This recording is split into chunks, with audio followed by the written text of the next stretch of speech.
ഈശോ മിശിഹായുടെ ശ്ലീഹന്മാരുടെ പേരുകൾ നൽകപ്പെടുമ്പോൾ 5-ാം സ്ഥാനത്ത് പേര് നൽകപ്പെടുന്ന ശ്ലീഹായാണ് പീലിപ്പോസ്.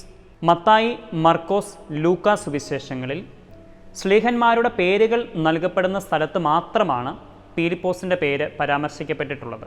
മറ്റ് സംഭവങ്ങളൊന്നും പീലിപ്പോസ് ശ്ലീഹായെപ്പറ്റി ആദ്യ 3 സുവിശേഷങ്ങളിലും ഇല്ല. എല്ലാ സുവിശേഷങ്ങളിലും പേരുള്ള ഒരു ശ്ലീഹായാണ് പീലിപ്പോസ് ശ്ലീഹ. യോഹന്നാൻ്റെ സുവിശേഷത്തിൽ മാത്രമാണ് പീലിപ്പോസ് ശ്ലീഹായെപ്പറ്റി നീണ്ട ഒരു വിവരണമുള്ളത്.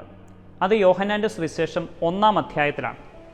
യോഹന്നാൻ്റെ സുവിശേഷം 1-ാം അധ്യായം 43 മുതൽ 51 വരെയുള്ള വാക്യങ്ങളിൽ നഥാനിയേലിനെ വിളിക്കുന്ന സംഭവം നമുക്ക് വായിച്ചു കേൾക്കാം. അവിടെ നഥാനിയേലിനെ ഈശോ വിളിക്കുന്നതിന് കാരണക്കാരനായി മാറുന്നത് പീലിപ്പോസ് ശ്ലീഹായാണ്. പീലിപ്പോസിൻ്റെ സംഭാഷണം വഴിയായാണ് നഥാനിയേൽ ഈശോയിലേക്ക് എത്തുന്നത്. ഒരുപക്ഷെ സ്നാപക യോഹന്നാൻ്റെ ശിഷ്യഗണത്തിൽപ്പെട്ട ഒരാളായിരുന്നിരിക്കണം പീലിപ്പോസ് എന്ന് അനുമാനിക്കപ്പെടുന്നു. അതിനുശേഷമായിരിക്കണം പീലിപ്പോസ് ഈശോയുടെ ശിഷ്യഗണത്തിലേക്ക് എത്തിച്ചേർന്നത്. നടപടി പുസ്തകത്തിലും നമ്മളൊരു പീലിപ്പോസിനെ പറ്റി വായിച്ചു കേൾക്കുന്നുണ്ട്. ആദ്യ ശംശാനമാരെ തിരഞ്ഞെടുക്കുമ്പോൾ ആദ്യ 7 പേരിൽ ഒരാളായിരുന്നു പീലിപ്പോസ്. എന്നാൽ അത് സുവിശേഷങ്ങളിൽ ഈശോയുടെ ശ്ലീഹാമാരിൽ ഒരാളായ പീലിപ്പോസ് അല്ല. ഇത് രണ്ടും 2 പേരാണ്.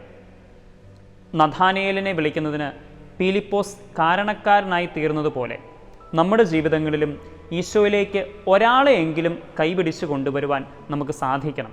നമ്മുടെ ജീവിത നിയോഗമായി അത് തിരഞ്ഞെടുക്കുവാൻ നമുക്ക് പ്രത്യേകമായി പരിശ്രമിക്കാം.